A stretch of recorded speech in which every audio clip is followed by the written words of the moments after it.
Faire parler les pierres qu'on ne remarque même plus quand on passe devant. Ça, en fait, c'est une base qui est là et sur laquelle se trouvait une statue en bronze qui a été donc prise par les Allemands pendant l'occupation. Le décor de la plaine Monceau prend peu à peu du sens grâce au savoir de Thierry L. Son métier, partager ses connaissances, mais surtout rendre la visite captivante. Meunier, qui est donc un des plus grands industriels de son époque, fait du théâtre dans la partie donc derrière, à l'arrière de ce bâtiment, fait du théâtre et il invite les gens connus, ses amis, les gens du quartier à participer aux pièces de théâtre. Il faut avoir un côté, proche des gens, c'est sûr, et également, on va s'arrêter là, proche des gens et puis également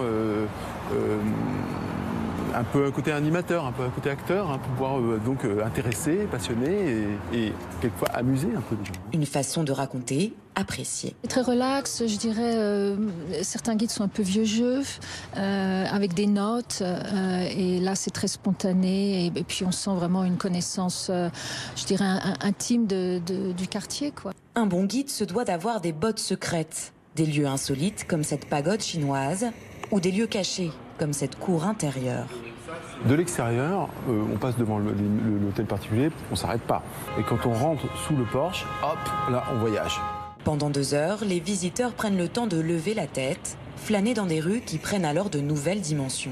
C'était super, très intéressant. C'était un quartier que je connaissais bien. Je travaillais ici, donc je venais très souvent me balader au parc Monceau et je ne connaissais pas du tout son histoire. Donc c'était très chouette de le redécouvrir sous un nouveau jour en tout cas. Ce qu'ils apprécient, c'est de découvrir des endroits qu'ils ne verraient pas par eux-mêmes et à côté desquels ils passent régulièrement sans savoir qu'un petit trésor comme ça existe. Une promenade dans le temps pour 12 €, une formule qui convient à Shona, américaine expatriée habituée des visites de Thierry. Il est un guide exceptionnel.